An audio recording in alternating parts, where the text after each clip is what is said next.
Terima kasih pada anak-anak kami dari Celebration. Tuhan memberkati saudara yang telah melayani, pemusik, penyanyi semua. Tuhan memberkati pelan-pelan Tuhan semua. Haleluya. Inilah hari yang dijadikan Tuhan. Marilah kita bersukacita dan bersorak-sorai.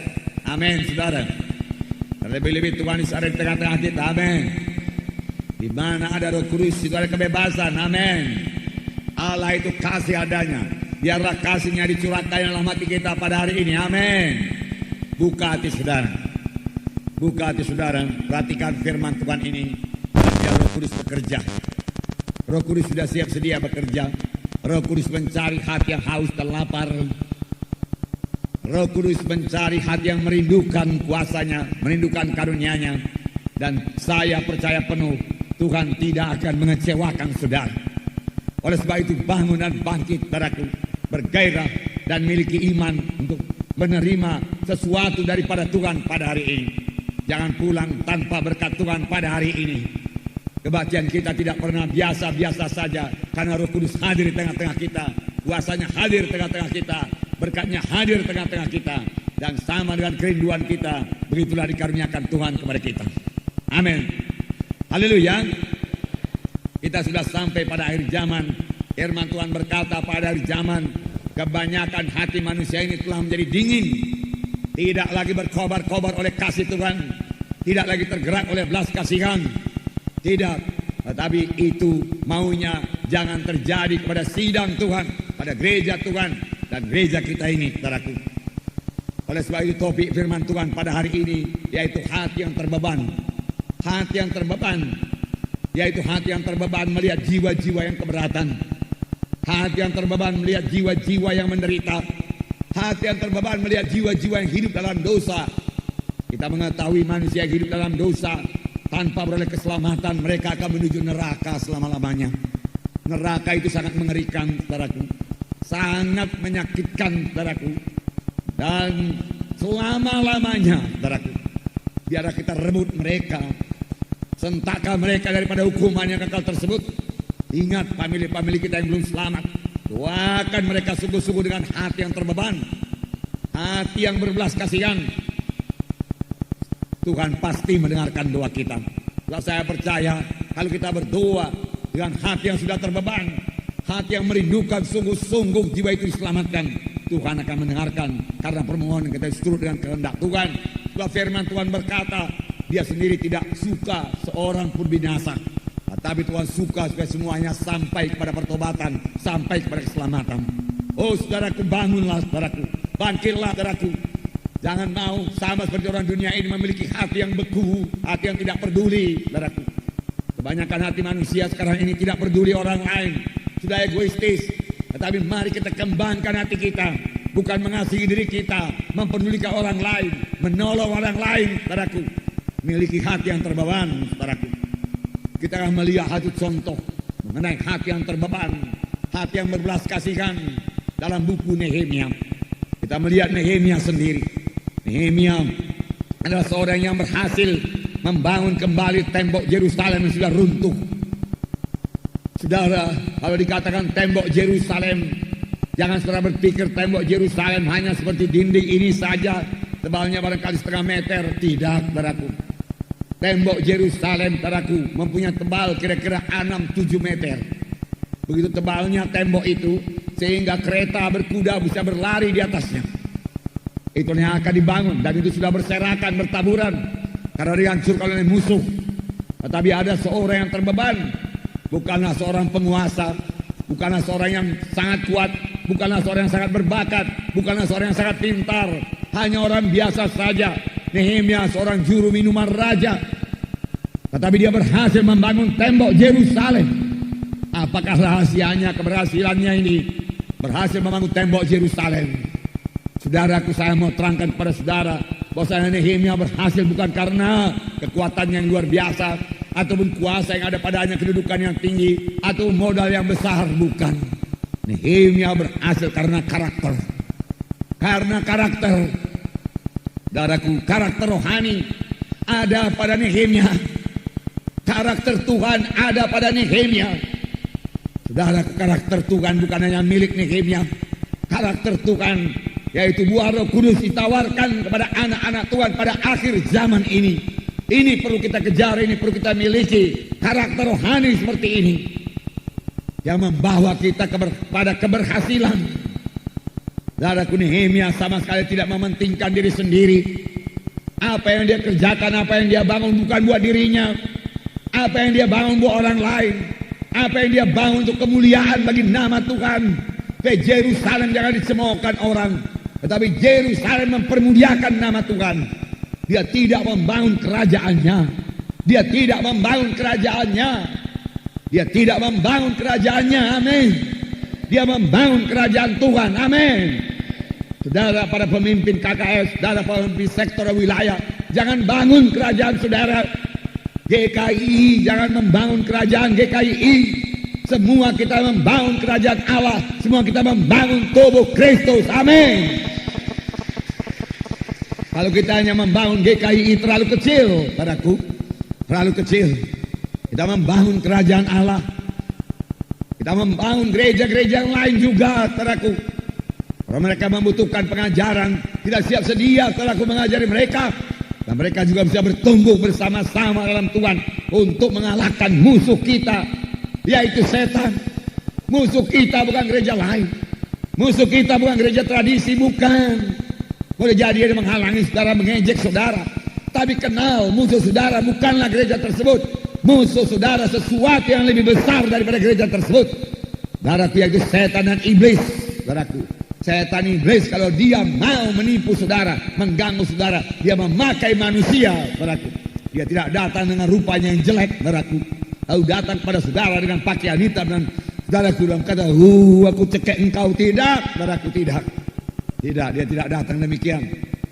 Saudara, dia tidak datang sebagaimana kata orang dunia ini kuntilanak, entah apa namanya itu, saudaraku, bukan. Saudara, dia datang melalui manusia, menakut-nakuti kita, menggertak kita, mengintimidasi kita, saudaraku, menipu kita, saudaraku, menggoda kita, saudaraku. Itu tipu daya setan, saudara. Biar kita kenal. Biar kita kenal tipu dayanya. Kenal tipu dayanya. Saudara yang kekasih dalam nama Yesus. Dan Nehemia berhasil, saudaraku, bukan karena kekuatan yang luar biasa, bukan karena uang yang banyak, bahkan sama sekali dia tidak punya uang, saudaraku, tidak punya uang bisa bangun tembok Yerusalem. Puji Tuhan, saudaraku, seharusnya kita juga bisa membangun gereja, amin. Gereja yang lebih baik lagi. Karena itu semua, saudaraku, dimulai dengan karakter mengasihi Tuhan, mengasihi jiwa-jiwa, ditambah dengan iman, saudaraku. Sebab tidak ada yang mustahil bagi orang yang beriman. Saya percaya penuh akan hal ini, saudaraku. Sebab gereja ini dimulai dari nol, saudaraku. Dan Tuhan memberkati bertambah-tambah besar terus dengan kuasa Tuhan, saudara. Nah, nih, apakah karakter rohani, karakter yang begitu baik yang dimiliki oleh Nehemia? Kasih, saudaraku, tidak jauh-jauh. Kasih, sehingga hatinya terbeban. Dia merasa keberatan mendengar berita. Dia belum melihat, dia hanya mendengar berita Yerusalem roboh dan orang-orang yang tinggal di sana dalam keadaan tercela. Hatinya terus terbeban. Dia menangis, dia berkabung, dia berdoa, dia puasa. Dalam 4 bulan lamanya. Saya yakin siapa saja di antara saudara yang terbeban, yang menangis, yang puasa, saudaraku, selama yang menaruh kasih, selama 4 bulan lamanya, saudaraku, dia pasti menerima apa yang dia rindukan. Amin. Sayangnya tidak banyak yang memiliki hati yang terbeban sedemikian rupa. Kita ini hidup pada zaman yang mau cepat saja. Semua mau cepat, saudaraku. TV menawarkan cara hidup yang lebih gampang, lebih mudah, tanpa menyangkal diri sama sekali, saudaraku. Saudara, itu membuat pikiran manusia beralih daripada rohani, pada duniawi, pada materi, saudaraku. Sehingga dia tidak memikirkan perkara rohani lagi. Seluruh pikirannya dipenuhi dengan barang-barang dunia ini, saudaraku, yang membawa pada maut, saudaraku, dan memisahkannya daripada Tuhan. Karena firman Tuhan berkata, jika kamu mengasihi dunia ini, tidak ada padamu kasih Bapa. Tentunya dia tidak bisa mengerti perkara rohani. Karena dia tidak mengerti perkara rohani, dia tidak rindu perkara rohani. Oh, bangunlah, saudaraku, bangkitlah. Amin, saudara. Bangun, bangkit. Cari perkara di atas. Firman Tuhan berkata, bukan perkara di bumi ini.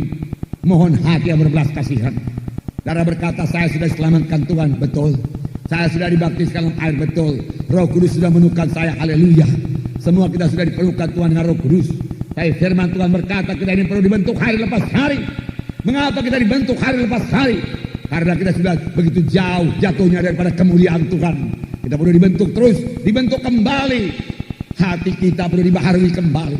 Hati kita perlu dibentuk Tuhan kembali menjadi hati yang mengasihi, hati yang mempedulikan, hati yang tergerak oleh belas kasihan, hati yang terbeban, yang sudah sangat langka pada akhir zaman ini, tetapi belum lenyap karena Roh Kudus belum diangkat dari muka bumi ini. Saudaraku, masih Tuhan sediakan hati-hati yang tergerak oleh belas kasihan, sehingga dia bergerak memenangkan jiwa-jiwa, sehingga dia tidak keberatan untuk melayani KKS, melayani dengan hati cinta, memuridkan jiwa-jiwa, sehingga yang dimuridkannya itu betul-betul jadi murid, betul-betul sampai jadi murid. Saudaraku yang kekasih dalam nama Yesus, saya akan membacakan kepada saudara Nehemia yang sangat terbeban, jika dia berdoa, dia puasa, dia menangis, saudara, selama 4 bulan lamanya. Nanti diterangkan mengenai bulan-bulannya ini, tapi saya bacakan lebih dahulu kepada saudara dalam Nehemia pasal 1 ayat 1 sampai 4. Saya bacakan Nehemia itu sebelum Mazmur, ya. Nehemia pasal 1 ayat 1 sampai 4 saya bacakan. Riwayat Nehemia bin Hakalya. Pada bulan Kislew tahun ke-20 ketika aku ada di Puri Susan, datanglah Hanani seorang dari saudara-saudaraku dengan beberapa orang dari Yehuda. Aku menanyakan mereka tentang orang-orang Yahudi yang terluput, yang terhindar dari penawanan, dan tentang Yerusalem. Kata mereka kepadaku, orang-orang yang masih tinggal di daerah sana, yang terhindar dari penawanan, ada dalam kesukaran besar dan dalam keadaan tercela. Tembok Yerusalem telah terbongkar dan pintu-pintu gerbangnya telah terbakar. Ketika aku dengar berita ini, duduklah aku menangis dan berkabung selama beberapa hari. Aku berpuasa dan berdoa kehadirat Allah semesta langit. Kataku, ya Tuhan Allah semesta langit, Allah yang maha besar dan dahsyat, yang berpegang pada perjanjian dan kasih setianya terhadap orang yang kasih kepadanya dan tetap mengikuti perintah-perintahnya, dan seterusnya. Saudaraku, berilah telinga, dia berkata. Tuhan sudah memberikan telinga, saudaraku. Tuhan mendengarkan doa, saudaraku. Saudara, doa yang terbeban pasti didengarkan oleh Tuhan, saudaraku. Dalam Nehemia pasal 2 ayat 1 dikatakan, pasal 2 ayat 1, pada bulan Nisan tahun ke-20 pemerintah Raja Artasasta, ketika menjadi tugasku untuk menyediakan anggur, aku mengangkat anggur dan menyampaikannya kepada raja, karena aku kelihatan sedih yang memang belum pernah terjadi di hadapan raja. Bertanyalah ia kepadaku, dan seterusnya. Saudara, dikatakan tadi dia mendapat berita pada bulan Kislew, itu bulan Desember, saudaraku. Kemudian dia menghadap raja pada bulan April, dan dia menghadap raja dengan muka yang muram. Berarti selama Desember sampai April mukanya muram, dia menangis, dia mencucurkan air mata, dia terbeban kepada tembok Yerusalem dan orang-orang yang tinggal di sana dalam keadaan tercela. Satu kota yang temboknya sudah runtuh, bentengnya sudah runtuh, adalah menjadi bulan-bulanan musuh saja. Tidak ada benteng sama sekali. Segala musuh boleh datang, merampok, merampas, dan berbuat kejahatan yang lain. Ini sangat terbeban, memberati hati dari Nehemia. Dan dia berdoa, puasa, menangis, berkabung selama 4 bulan. Dan kalau kita baca buku Nehemia ini, dia membangun tembok Yerusalem hanya dalam tempo 52 hari.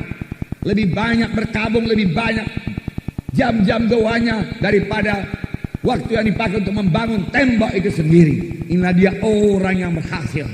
Dan kalau kita lihat apa yang diperbuatnya pada waktu tantangan-tantangan yang begitu besar datang dari Sanballat dan Tobia, yang mula-mula mengejek, mengolok-olokkan dia, kemudian mengancam dia, kemudian menyerang, kemudian menipu, kemudian memfitnah, dan lain sebagainya. Nehemia tidak bergeming, Nehemia tidak bergerak, Nehemia tak berkemenangan. Dia menghadapi semua tantangan-tantangan itu. Sanballat itu gubernur Samaria, saudara, yang mempunyai tentara, Dan dia pernah datang dengan tantaranya menakut-nakuti orang Yerusalem. Tetapi Nehemia, saudaraku, menjawab tantangan tersebut dengan memegang tombak pada satu tangan dan membangun dengan tangan yang lain. Mereka berhasil membangun tembok. Kuasa Tuhan nyatakan, saudaraku. Saudaraku yang kekasih dalam nama Yesus, adakah kita terbeban buat jiwa-jiwa yang terhilang, saudaraku? Jangan menjadi anggota gereja, saudaraku, yang tidak punya beban. Jangan menjadi anggota gereja yang tidak punya pelayanan. Datang ke gereja untuk melayani. Amin, saudara. Bukan hanya untuk menerima khotbah yang membangunkan iman. Haleluya, aku suka khotbah di sini. Aku suka musik di sini. Aku suka nyanyian di sini. Aku bisa menyembah Tuhan di sini. Puji Tuhan. Semua itu karena pekerjaan Roh Kudus. Tetapi ada sedikit, saudaraku, konflik dengan anak Tuhan yang lain, segera meninggalkan sidang. Saudaraku, anak Tuhan yang bagaimanakah yang seperti itu, saudaraku? Saudaraku, saudara dalam tubuh Kristus, untuk membangun tubuh Kristus. Pada akhir zaman semua anak Tuhan harus melayani untuk mengenapkan amanat agung. Pada waktu kami seminar di Kuala Lumpur, saudaraku, beberapa minggu yang lalu, saudaraku, Apostol Summit, di mana para apostol, para rasul-rasul seluruh Asia berhimpun di sana, saudara. Saudara, sekaranglah waktunya zaman rasul-rasul. Kalau mau membangun gereja, bangunlah Apostolic Church. Dia katakan, apa artinya Apostolic Church? Yaitu semua anak-anak Tuhan memenangkan jiwa-jiwa. Semua anak-anak Tuhan ikut dalam pelayanan. Semua anak-anak Tuhan berbuah. Berbuah. Dan saudara juga harus berbuah. Amin, saudara. Ya, biasanya orang yang suka pindah-pindah itulah orang yang suka mengkritik, yang sebenarnya belum bertobat dengan sungguh-sungguh, belum terbeban kepada jiwa-jiwa yang terhilang. Dia hanya datang ke gereja untuk mencari kesenangannya, untuk mencari berkatnya. Saya mau mengatakan kepada saudara, ke gereja bukan hanya mencari berkat-berkat Tuhan, memang Tuhan sangat memberkati. Bukan hanya mencari berkat-berkat materi, Tuhan memang sangat mencurahkan berkat materi. Sepanjang kita benar di hadapan Tuhan, Tuhan tidak keberatan mencurahkan berkat materi. Bukan hanya untuk kesembuhan, saudaraku, kesembuhan daripada badani, penyakit-penyakit. Saudaraku, Tuhan sangat bermurah dalam hal itu. Saudara pasti memperolehnya pada saudara setia mengikut Tuhan. Saya berkali-kali menerima kesembuhan daripada Tuhan. Berkali-kali saya pikir saya akan meninggalkan dunia ini, tapi Tuhan tidak memberikan. Tuhan menguatkan saya kembali, Tuhan bangunkan saya kembali. Roh Kudus menghidupkan saya bergerak kembali melayani, saudaraku. Demikian juga saudara. Saudara boleh menerima kesembuhan. Hai anakku, perhatikanlah perkataanku. Janganlah itu menjauh dari matamu, simpan lubuk hatimu. Arahkan telingamu kepada perkataanku. Maka itu akan menjadi kehidupan bagi mereka yang mendapatkannya dan kesembuhan bagi seluruh tubuh mereka. Apakah itu firman Tuhan? Saudara perhatikan, arahkan telinga kepadanya, menaruh firman Tuhan dalam hati saudara. Maka firman Tuhan itu akan bekerja menyembuhkan seluruh tubuh saudara, membawa kehidupan bagi saudara. Amin. Buat firman Tuhan. Langit bumi boleh berlalu, tapi firman Tuhan tidak akan berlalu. Itu janji Tuhan. Tuhan yang berjanji tidak bohong. Saya mengalaminya, saudara. Saya sembuh, saya kuat, saudaraku, karena Roh Kudus, karena firman Tuhan yang saya dengarkan, saya taruh dalam hati saya renungkan. Pernah saya cerita kepada saudara waktu saya sakit, saudaraku, saya baca seluruh surat kiriman, saudaraku, hampir selesai, hanya 1-2 surat kiriman yang belum selesai. Saya begitu banyak saya baca, saya pun sembuh. Mengapa, saudaraku? Karena firman Tuhan itu berkuasa. Firman Tuhan itu sebagai obat, firman Tuhan sebagai kehidupan. Mengapa anak-anak Tuhan ditimpa penyakit? Miskin daripada firman Tuhan, malas baca firman Tuhan, malas menyangkal diri untuk membaca firman Tuhan. Padahal dalam firman Tuhan kekuatan, dalam firman Tuhan kehidupan, dalam firman Tuhan kesembuhan, dalam firman Tuhan ada hikmat, pengertian. Dan dalam firman Tuhan senjata yang melawan setan yang mengganggu kita. Karena waktu Tuhan Yesus diganggu oleh setan, dicobai oleh setan, digoda oleh setan, dengan tegas Tuhan Yesus berkata, ada tersurat. Bukan hanya ada roti saja manusia bisa hidup, tapi dari tiap-tiap firman Allah yang keluar daripada mulut Allah. Tuhan Yesus sendiri berkata bahwasanya manusia hidup daripada firman Tuhan. Amin. Isi hati dengan firman Tuhan. Amin. Ada tahu apa yang terjadi kepada orang yang suka lompat-lompat dari satu gereja yang lain. Saudara, kerjanya mengkritik. Dan saudara tahu apa yang jadi kepada dia. Dia sendiri akhirnya tidak tahu mana lagi yang benar. Dan dia akan terus mencari kesenangannya sendiri, kesenangan daging saja akhirnya. Dan persekutuannya bertambah rendah dengan Tuhan. Saya saksikan keselamatannya. Yang pasti tudungannya tidak ada. Karena tidak pernah menyerahkan diri pada satu gereja yang hidup. Satu rumah yang tidak punya atap, tidak punya tudungan, saudaraku. Saudara, tidak ada gunanya, saudaraku. Satu kota yang tidak ada bentengnya, saudaraku. Jadi sasaran yang empuk bagi musuh, saudara. Saudara yang kekasih dalam nama Yesus. Itu juga memecah belah tubuh Kristus. Sama dengan Sanballat dan Tobia yang memecah belahkan tubuh Kristus. Yang tidak suka tembok itu dibangun. Yang sama artinya adalah memecah belahkan tubuh Kristus. Sanballat, Tobia. Saudara sangat menghalangi pembangunan tembok dengan segala caranya, saudaraku.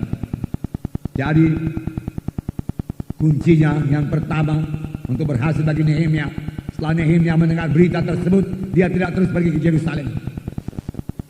Dia tidak terus datang kepada raja dan berkata, Raja Artasasta, aku mendengar Yerusalem dihancurkan, aku mau pergi ke sana bangun tembok. Tidak. Dia mempersiapkan diri dalam persiapan rohani. Dia mengadakan persiapan rohani. Dia mengadakan persiapan rohani dengan berdoa 4 bulan lamanya, mencucurkan air mata, menangis, terbeban. Itu yang membawa dia beroleh keluasan hati dari Raja Artasasta. Setelah dia berdoa. Saudara, terlebih doa yang disertai dengan hati yang terbeban, dengan hati yang berbelas kasihan, pasti didengarkan oleh Tuhan. Firman Tuhan juga berkata, iman bekerja oleh sebab kasih. Tanpa kasih, doa yang bagaimana kuatnya pun, saudaraku, tidak akan berhasil, saudaraku. Bukan kuatnya doa itu, tapi betapa besar kasihnya yang terdapat dalam doa tersebut. Amin, saudaraku. Nah, saudaraku, Nehemia adalah seorang yang saya percayakan kuasa doa. Terlebih doa yang disampaikan dengan hati yang berbelas kasihan, doa yang disampaikan dengan hati yang tergerak oleh belas kasihan, doa yang disampaikan dengan hati yang terbeban. Saya mau mengingatkan saudara, kalau saudara berdoa buat orang sakit, adakah hati saudara tergerak oleh belas kasihan kepada orang sakit tersebut? Kalau saudara berdoa bagi orang yang terikat, saudaraku, adakah hati saudara tergerak oleh belas kasihan kepada orang terikat tersebut? Saudara berdoa, saudaraku, buat jiwa-jiwa yang terhilang yang belum selamat dan bermaksud bersaksi kepadanya, adakah hati saudara terbeban buat jiwa yang menuju neraka tersebut? Atau hanya bersaksi saja? Nanti kalau aku enggak bersaksi, ini ada schedule daripada Institut Alkitab Rembang, daripada institut, aku harus mengunjungi, harus bersaksi. Oke lah, aku datangi aja. Kalau saudara bersaksi, dengarkan firman Tuhan begini, begitu, mari kita berdoa. Tanpa kasih, saudaraku, tidak ada kehidupan. Saudaraku, tanpa kasih berarti tanpa Roh Kudus juga, saudaraku. Kalau bukan dengan kuat, bukan gagah, tapi dengan kuat kuasa Roh Kudus, saudara tidak akan berhasil memuridkannya. Saya ingat kesaksian saudaraku Ray Johnson, kesaksian saudaraku Irving Rutherford. Ray Johnson berkata, Irving itu bapak rohaniku. Dia datang ke rumah sakit ketika aku berambut panjang sampai segini, berjanggut panjang sampai segini. Aku kurus kering, mukaku mengerikan, mataku juga mengerikan, dia katakan. Irving sendiri berkata, pada waktu datang kepadanya aku takut melihatnya. Tapi satu perkara yang dia tidak tahu, dia juga takut kepada aku, dia katakan. Sama-sama takut rupanya mereka itu. Karena Irving ini datang dengan senyum yang lebar, pakai dasi dan pakai Alkitab yang besar. Alkitab yang besar, tidak ada salahnya sepanjang hati saudara besar untuk mengasihi. Amin. Alkitab besar, hati yang ciut dalam kasih juga tidak ada gunanya. Amin, saudaraku. Miliki hati yang besar, Alkitab yang besar. Di rumah saya ada Alkitab yang besar. Saudara yang punya hati yang besar boleh ambil, datang, saudaraku. Dan Alkitab itu pada waktu celebration, saudaraku, memfragmentkan, saudaraku, pintu sorga dan pintu neraka, saudaraku. Dia memakai Alkitab yang besar itu sebagai buku kehidupan. Benar juga, Alkitab adalah buku kehidupan. Karena dalamnya ada kehidupan, amin. Tapi nama kita tidak tertulis dalam Alkitab. Nama saya ada tertulis, saudaraku. Saya nggak tahu nama saudara.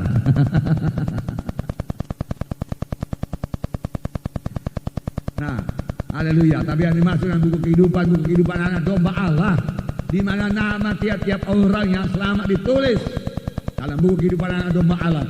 Dan barang siapa namanya tidak tertulis dalam kitab kehidupan itu, dicampakkan dalam api neraka yang kekal. Jadi nama yang paling penting bukan tertulis dalam gereja, tapi tertulis dalam buku kehidupan anak domba Allah itu di sorga selama-lamanya. Haleluya. Saya bersukacita namaku ada di sana, nama saudara ada di sana, karena saudara telah menerima sebagai Tuhan dan Juru Selamat saudara. Nama tertulis, rumah disediakan, dan pada waktu kita menghadap Tuhan, Tuhan menyambut kita dan menghapus air mata kita. Amin. Satu perkara yang sangat menghiburkan hati, perkara yang indah. Namun sebelum hal tersebut terjadi, beri buah kepada Tuhan. Bagaimana memberi buah? Memiliki hati yang mengasihi, memiliki hati yang terbeban, memiliki hati yang memperdulikan, memiliki hati yang care, mengasihi jiwa-jiwa. Care, mengasihi, I care, I care, I care. Lalu Nehemia berdoa, dan Tuhan menjawab. Saya membaca kepada saudara, Nehemia 2, ayat 2, bertanyalah ia kepada aku, mengapa mukamu muram, walaupun engkau tidak sakit, engkau tentu sedih hati. Lalu aku menjadi sangat takut. Jawabku kepadanya, hiduplah raja untuk selamanya. Bagaimana mukaku tidak akan muram kalau kota tempat kuburan nenek moyangku telah menjadi reruntuhan dan pintu-pintu gerbangnya habis dimakan api. Lalu raja berkata kepadaku, jadi apa yang kau kehendaki? Maka aku berdoa kepada Allah semesta langit. Wah, puji Tuhan. Dia menghadap raja. Raja berkata, mengapa mukamu muram? Pada waktu itu menurut undang-undang Raja Persia, Raja Artasasta, siapa yang menghadap raja dengan muka muram bisa dihukum mati. Bukan tanggung-tanggung, tidak usah banyak tanya-tanya lagi. Di muka raja, muka mesti berseri-seri. Itu di muka raja dunia ini. Apalagi di muka raja sorga. Apalagi dalam kebaktian. Sebenarnya muka kita semua harus berseri-seri, bersorak-sorai dan bersukacita, memuji, menyembah, memuliakan nama Tuhan. Amin. Hidup bergerak. Mengapa? Karena roh sukacita diberikan Tuhan bagi kita. Amin. Sungai sukacitaku mengalir. Mengalir. Amin. Biarkan terima itu saudara. Sungai sukacita menghidupkan tubuh saudara. Amin. Menggerakkan tubuh saudara. Haleluya. Setan hanya merusak saja saudara.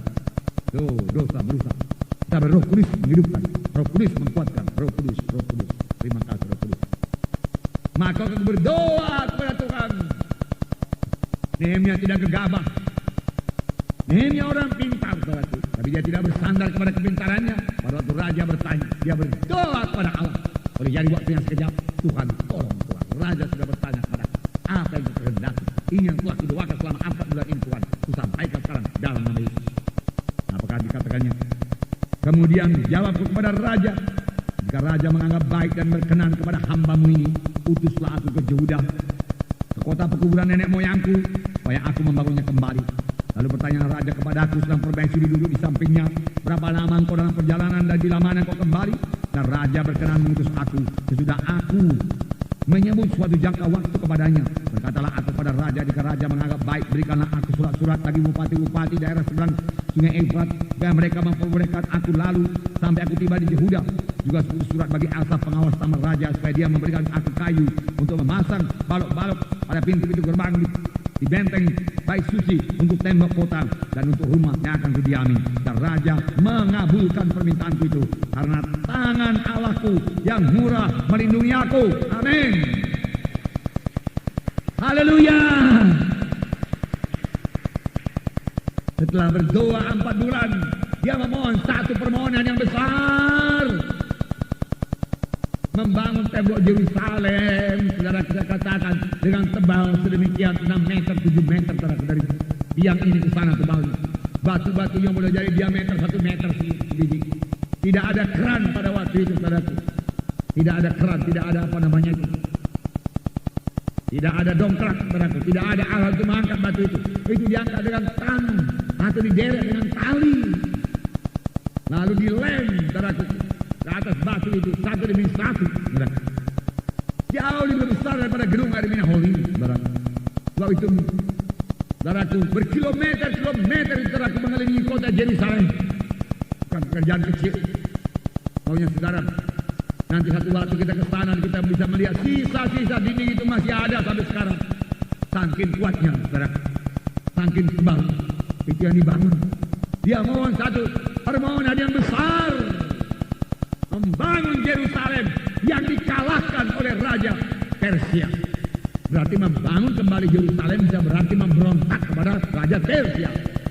Tetapi setelah Raja Persia mengabulkan, sesudah dia kabulkan, dia minta lagi, tolong berikan surat raja kepada semua bupati-bupati supaya mereka memberikan aku lalu, dan surat kepada Asaf, yaitu pengurus taman raja atau hutang lindung kalau sekarang, supaya dia memberikan semua kayu-kayu yang dibutuhkan untuk pintu-pintu gerbangnya dan penyokong-penyokongnya. Karena pada waktu itu pintunya bukan macam pintu biasa, pintunya pun barangkali tebalnya 1 meter, pintunya saja, dan 2 lapis itu pintu sebelah luar, pintu sebelah dalam, tinggal didobrak juga tidak akan didobrak bisa, nah dia, dan semua itu dikabulkan oleh raja. Firman Tuhan berkata, karena tangan Allahku murah melindungi aku. Tangan Allahku murah memberkati aku. Tangan Allahku murah melindungi aku. Tangan Tuhan menyertai aku. Tangan Tuhan menyertai saudara. Tangan Tuhan memberkati saudara. Amin. Apa yang suka kalau tangan Tuhan menyertai saudara? Apa yang payah kalau tangan Tuhan menyertai saudara? Tidak ada kesulitan. Semua perkara bisa diatasi. Tangan Tuhan menyertai aku. Berapa banyak yang bisa bersaksi demikian? Tangan Tuhan menyertai aku. Tangan Tuhan menyertai aku. Tangan Tuhan menyertai aku. Sebenarnya tiap-tiap anak Tuhan bisa bersaksi demikian. Karena firman Tuhan berkata, aku tidak pernah membiarkan engkau, aku tidak pernah meninggalkan engkau. Amin. Tangan Tuhan menyertai dan Tuhan membuat kita berhasil. Tapi kerap kali kita tidak sadar. Kerap kali kita kurang bersekutu dengan Tuhan. Kerap kali kita kurang cari muka Tuhan. Doa kita asal selesai saja. Oh, kembali kepada lutut saudara, amin. Kembali kepada air mata saudara waktu saudara berdoa, amin. Jangan berdoa dengan mata yang kering, amin. Jangan berdoa untuk tujuan diri sendiri, untuk perkara-perkara yang memuaskan kehendak diri sendiri, tetapi berdoalah untuk perkara-perkara rohani yang besar, untuk memuliakan nama Tuhan, amin. Haleluya. Haleluya. Tuhan memberkati saudara. Salah satu tipu daya setan pada zaman ini, dengarkan ini baik-baik. Salah satu tipu daya setan pada akhir zaman ini membuat hati orang Kristen tidak lagi terbeban. Tidak terbeban kepada orang yang keberatan, tidak terbeban buat gereja, tidak terbeban kepada orang yang masuk dalam neraka, tidak terbeban, tidak mengasihi. Oh, boleh jadi karena terlalu banyak goncangan dalam dunia ini, terlalu banyak urusan dunia ini, tetapi itu tidak bisa dipakai sebagai alasan. Tuhan minta hati yang berbelas kasihan, amin. Tuhan minta hati yang mengasihi selalu, amin. Itu sebabnya setan memenuhi hati manusia dan segala macam acara TV. Nonton TV.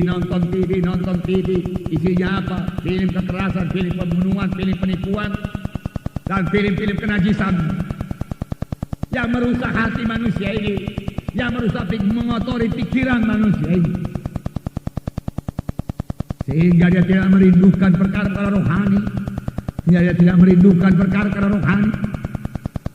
Firman Tuhan berkata, setelah kamu dibangkitkan beserta dengan Kristus, carilah perkara di atas, kejarlah perkara di atas, kejarlah perkara rohani, cari perkara rohani, cari kuasa Tuhan, cari urapan Tuhan, cari mujizat Tuhan, cari pengertian baru, cari hikmat, cari persekutuan dengan Tuhan, dan itu semua membutuhkan waktu. Duduk di bawah kaki Tuhan, berdoa di bawah kaki Tuhan, amin.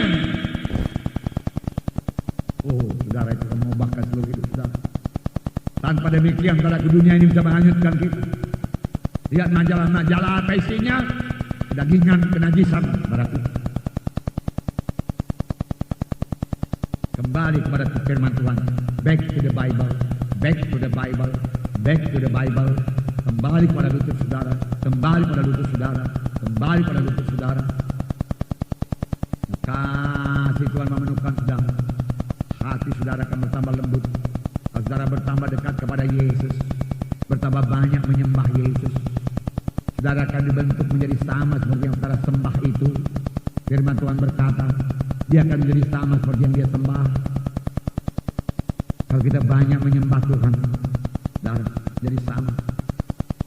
Satu sidang dalam buku Wahyu pasal 2 ditegur Tuhan. Wahyu pasal 2 ayat 4 dan 5.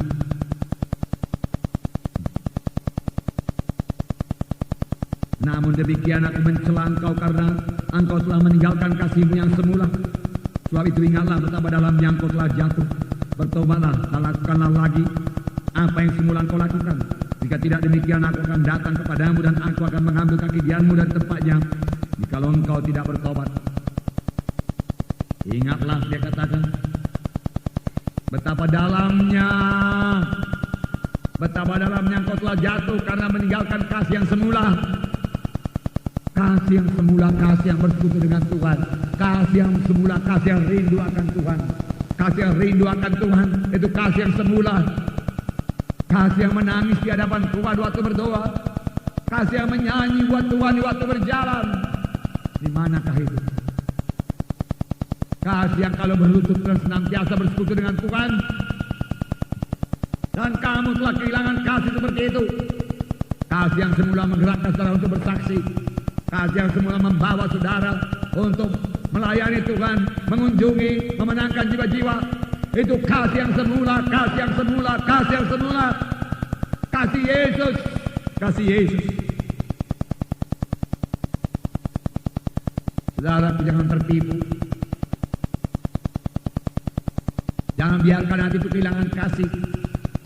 Kalau kita biarkan hati kita kehilangan kasih, setan akan mengisinya dengan kebencian.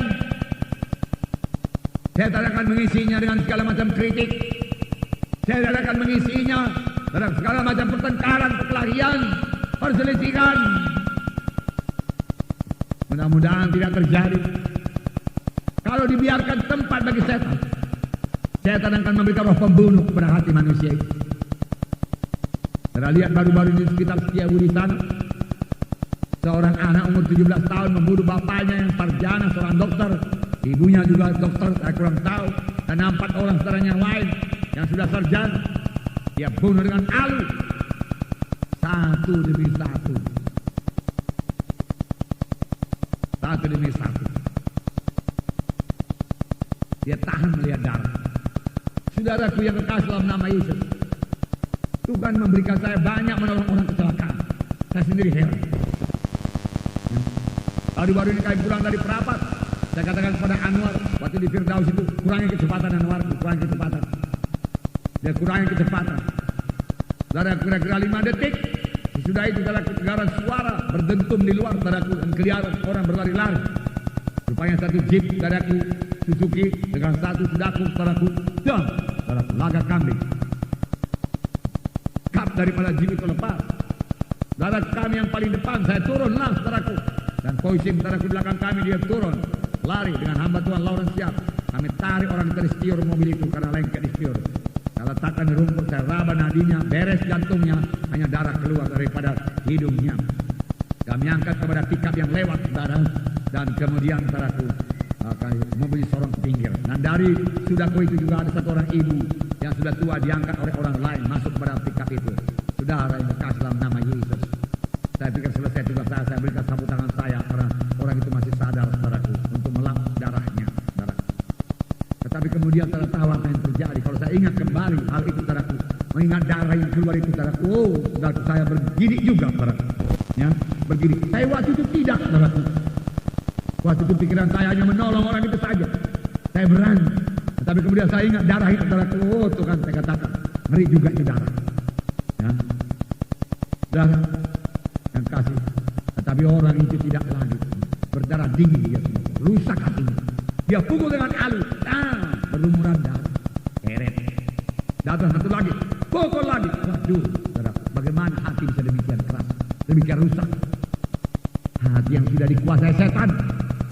Setan mau merusak manusia ini. Saudara, jaga hati saudara lembut, amin. Mengasihi, amin. Menolong, amin. Memberi, amin. Mempedulikan orang lain, amin. Dengarkan dia cerita. Perhatikan dia cerita. Lihat di mana saudara bisa menolong dia. Haleluya. Dan berikan pertolongan. Bertambah saudara menolong. Bertambah lembut hati saudara. Bertambah saudara memperhatikan kasih. Bertambah kasih saudara, bukan berkurang. Bertambah saudara memberikan kasih. Bertambahlah kasih saudara. Ditambah apa yang saudara tabur akan saudara tuai. Haleluya. Haleluya. Apa yang saudara tabur akan saudara tuai. Amin. Haleluya. Tuhan memberkati saudara.